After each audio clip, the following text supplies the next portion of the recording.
What's good, YouTube? Today I want to give you guys a rundown of my 133X by Ascend. Most of you guys have seen this kayak on the market or someone else post videos, so you pretty much know what it is. You know the dimensions, you know the length, you know the good things and the bad things about the kayak, so I'm not going to go into a whole bunch of that. It's a stable kayak. It's huge, large, wide, catamaran style hull, so it makes it pretty sturdy, kind of like the Bonafide SS127 hulls.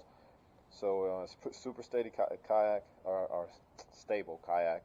You can stand up and fish in it easily. All the space in the cockpit, you can walk forward and back in it, and the kayak can actually support your weight even in the front part of this cockpit area. So without any delays or anything of that nature, I'll just run through some of the things that I did to the kayak. I set this kayak up for fishing. I didn't set it up for the oohs and the ahs. It's basically just so that I can get out on the water, go fish, and enjoy myself, have the things that I need on the kayak, where I need them, and for them to function the way that I would like them to function with the way that I fish. So right from the beginning, what I did was I mounted a GoPro camera here in the front. I added this track.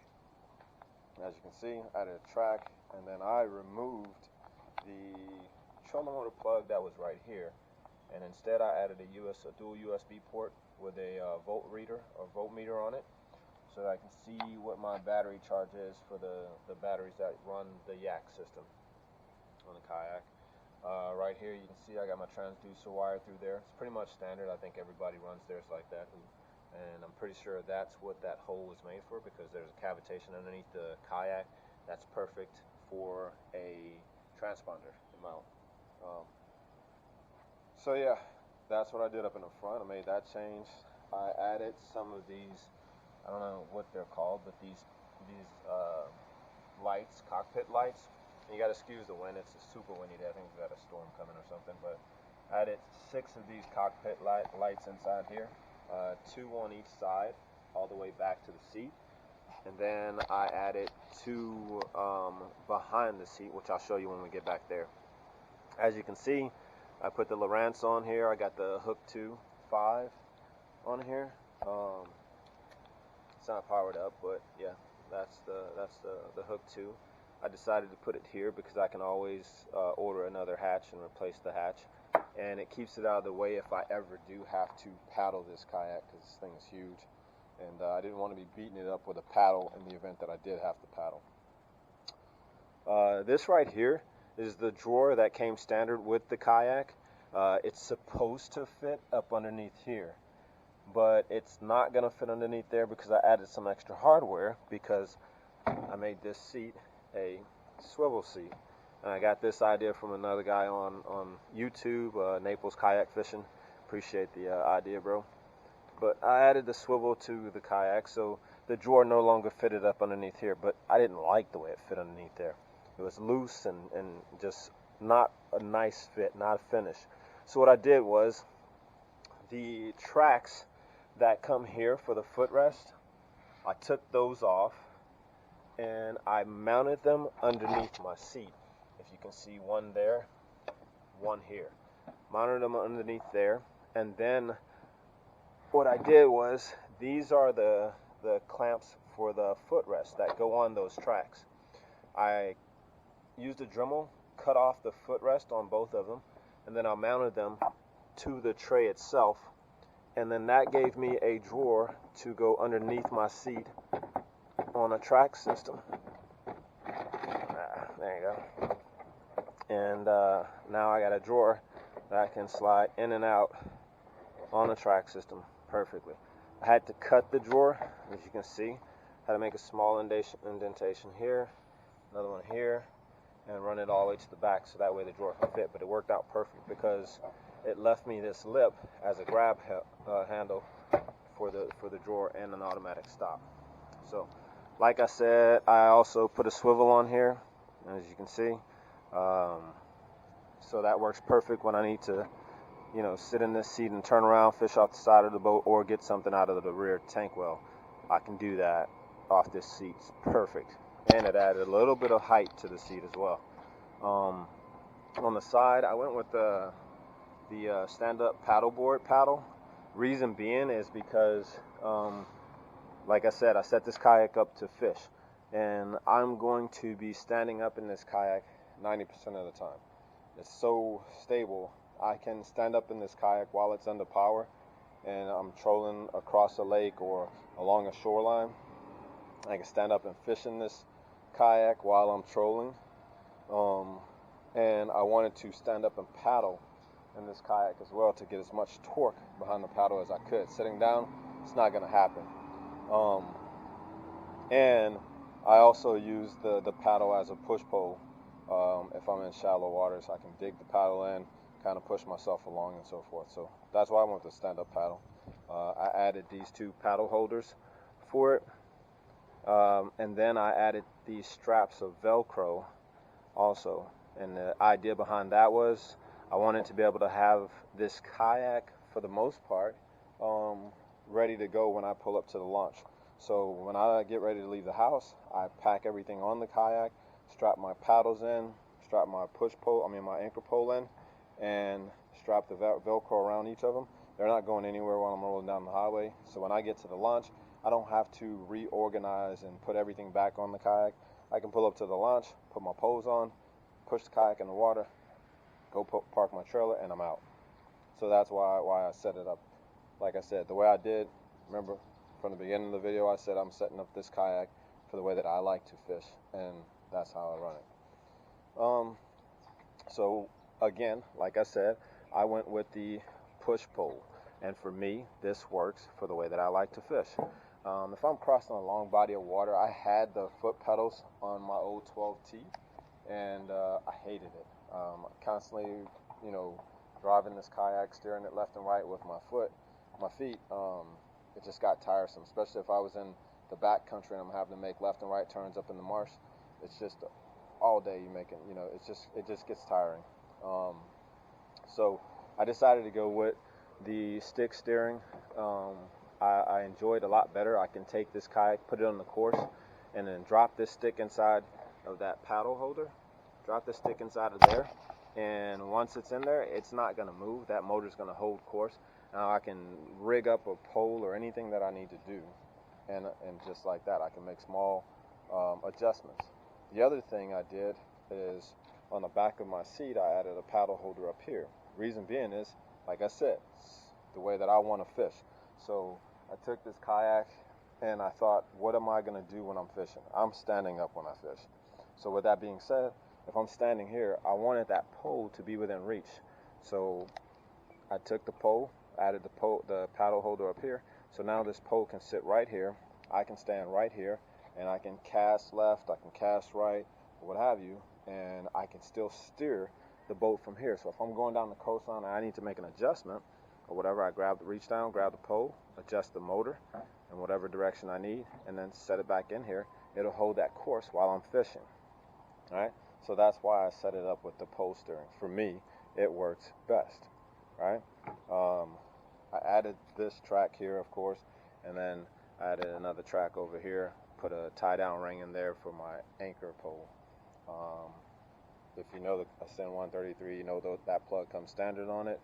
So that's my battery. I needed another battery box. I broke the last one. Normally I carry a small tackle box back here. Nothing great because I don't bring 52 tackle boxes with me or whatever, or tackle box trays with me. I bring about 3 or 4 of them that have the baits that I'm going to use for that type of fishing that I'm doing that day. So I just carry a small bag to kind of keep what I got in the kayak to a minimum. Usually I'll have a cooler back here with some drinks, and then my wet bag I usually tie it up back here on these D-rings that I added in the back of the kayak as well. And then these are the other 2 lights that I added in the kayak as well. This is my trolling motor mount. I made this out of 2 cutting boards. This kayak comes already set up for a trolling motor or a power pole in the rear. So what I did was I made a template of this area, took 2 cutting boards, cut them out to fit this area, and then I went and got these bolts to screw into the preset bolts pattern that's already on the back of the kayak. I anchored it down with some large washers, and then What I did here was, these are two bolts that you use to tie a toilet bowl down to its base. So what I did was I took the T-bolts from a toilet bowl setup, and they're flat on the bottom, so I anchored them underneath the sheets of the two cutting boards. I anchored them underneath, so they don't go through my kayak at all. They're just sitting on top of the top of the kayak underneath here. And then I ran them up through the mount for the trolling motor, and as you can see, that mount isn't going anywhere. It's solid. The other thing I added, I know you guys see the pulley here, and then I added this pulley here, and then obviously that anchor rope down there. What I did was I made a system to lift this kayak, the motor, and I've only used it once, so I'm still working out the kinks on it. But the reason why I did this is because the last time that I was out fishing, I got into some water that was fairly shallow, and needless to say, I had to turn around and lift the motor up and then paddle out. This allows me to lift the motor from my seat without having to do all that turning around and extra. So what I did was I ordered an ankle trolley, Yak Attack anchor trolley system. This is the trolley system lock. I ran my line through here, and I used this lock to hold it in the up position or whatever, and then added an eye. I used this eye to go through because it's a lot of weight. There's a lot of torque, so what I did was underneath there, I backed it up with a metal plate sitting up underneath here. Extends about that far out. I couldn't do much because of that right there, but it's a metal plate on there to give it a little extra backing or whatever. And so I added that ring. There's a pulley here, and then there's this pulley from the Yak system and that pulley from the Yak system, and then that's it. And it's a clean fit for me. I like it. I didn't want to have lines all over the place, so the fact that it runs straight down the gunnel, comes across here, and I were able to use the two pulleys that came with the system to lift and drop this motor. So that's what I did. I'm running a Newport Vessel 62-pound thrust. I had the 55-pound thrust on the 12 T's, which pushed that thing along really, really well. And since I figured I was going up about 40 pounds in weight, and just in dimensions alone, this kayak is much bigger than that one, I went ahead and bumped up to a 62-pound thrust Newport Vessels, and so far I love it. It's great. I added these tie downs for when I have to use my anchor trolley. My kayak dolly that I built out of PVC.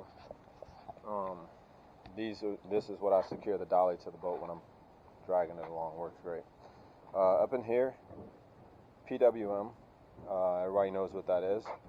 And what I did was I added a track in here, same as this track here. I added one of them into here. I used some track system bolts, an L-bolt here on both sides, here and there. And then I took a watertight box that I found on Amazon, put the PWM inside of it, made some cutouts for the controls, and then I added a dual USB charger as well up here. This one's a rapid charger. This is 4.2 charger. The one in the front is a 3.5 charger, but they both charge pretty fast. But I added this here for phones, and then I also run a GoPro off of here, or sometimes I'll put it here. But there's I carry a 6-foot cord here, charging cord for my GoPro, and usually it's on one of these two tracks sitting up over the top of the back of me for the shots. Everybody knows how the PWM works, 0 to 100 as far as the power is concerned. You can do small increments or large increments, but this saves the life of your battery, keeps your motor from literally working or taking in so much voltage that it's burning up the system. So it extends the life of the trolling motor, extends the life of your battery, and you get more time on the water that way. This here, homemade anchor trolley, anchor pole.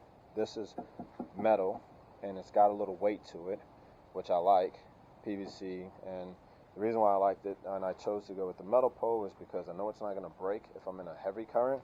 But then the other part of it is I can take this pole and just javelin it into the water, and it will get at least about a foot deep because of the weight of the pole. Up here in the front, I added a wooden dowel on the inside, shaped it out to a point, and then I covered this with some JB weld to make it a little rougher. As you can see, it's taking a little wear and tear from trying to anchor up into some hard coral bottoms, but this is solid with the JB weld on top, so I can get into the mud and so forth, or whatever. And then as you can see, I got my I can't remember the name of them, but I got them from Bass Pro. These are just some navigation lights, red and green on both sides. So that's my 133X. I got to get her in because it's about to storm. Hopefully you guys seen some stuff that you like. If you did, cool. And if you can use it, by all means, go for it. But like I said, I used some ideas from some other guys, and it worked for me. And then I added some things, obviously, that work better for me. So that's my 133X. Hope you guys appreciated the video. Click the like button. Ain't nothing to subscribe to yet because I haven't posted any videos. This is the first one, but this is the beginning. So anyways, if I see you guys out there, say hi. Don't be a stranger. Always looking for people to fish with. All right, you guys take care. Appreciate you watching.